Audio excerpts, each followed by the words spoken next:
My name is Wallace Townsend. I'm 38 years old. 3 days after I wired $8.8 million to buy my mother-in-law's dream home, my husband looked me straight in the eye across our kitchen counter and said, "You're not invited to my sister's wedding." He said it in the same voice he used for scheduling dentist appointments. "My mom doesn't want you there. She says you're embarrassing." 9 years of marriage, 9 years of quietly writing checks for his family the way they preferred it.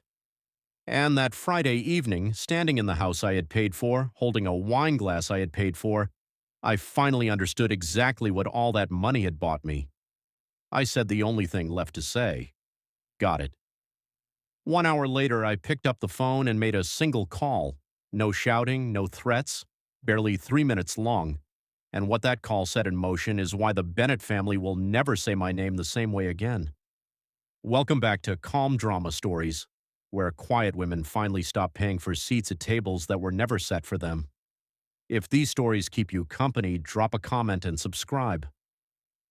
Before we get to that phone call, let me show you where my hands came from. When I was 14, my mother cleaned office buildings at night in a mill town upstate. I cleaned them with her. Del Townsend, 5'2", bad knees, voice like gravel and honey. We'd ride the service elevator up at 9 p.m. with a cart and a little radio. She took the east wing, I took the west. We met in the middle around midnight. The smell of ammonia still calms me. My mother had one rule.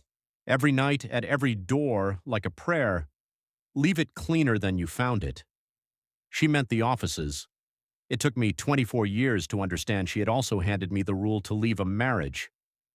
Today, my company, Townsend Building Services, cleans hospitals and airports across 3 states, 1,100 employees. My name is on 200 vans. I've sat across from bank presidents and city councils. I know the exact price per square foot to make a building shine. Money opens most doors in this country.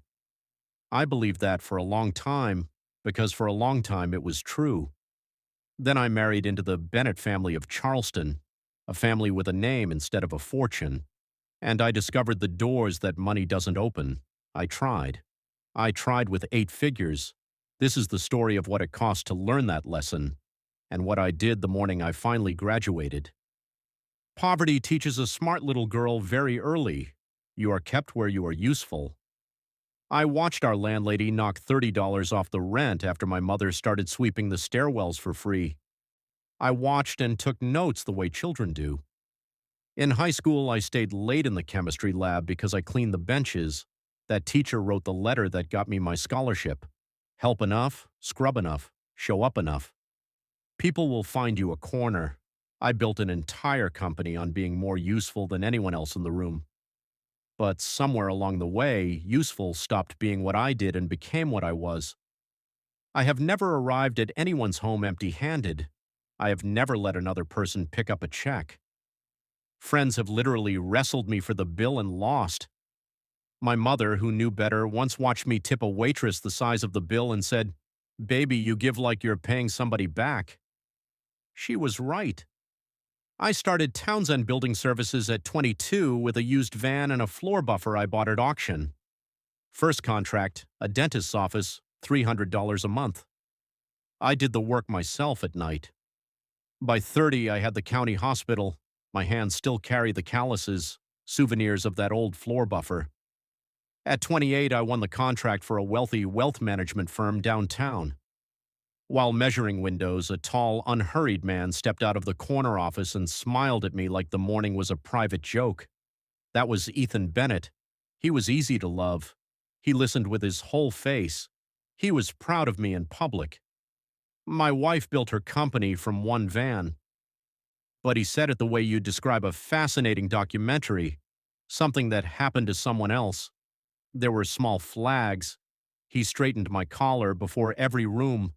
He taught me which fork, which vowels, which charities mattered. And I let him, because I was 28 and in love, and I had spent my life believing rooms had rules you could learn. The 14-year-old girl with a spray bottle inside me was thrilled. The Bennetts of Charleston, a name like polished brass, 300 years of belonging. I thought I was marrying a harbor.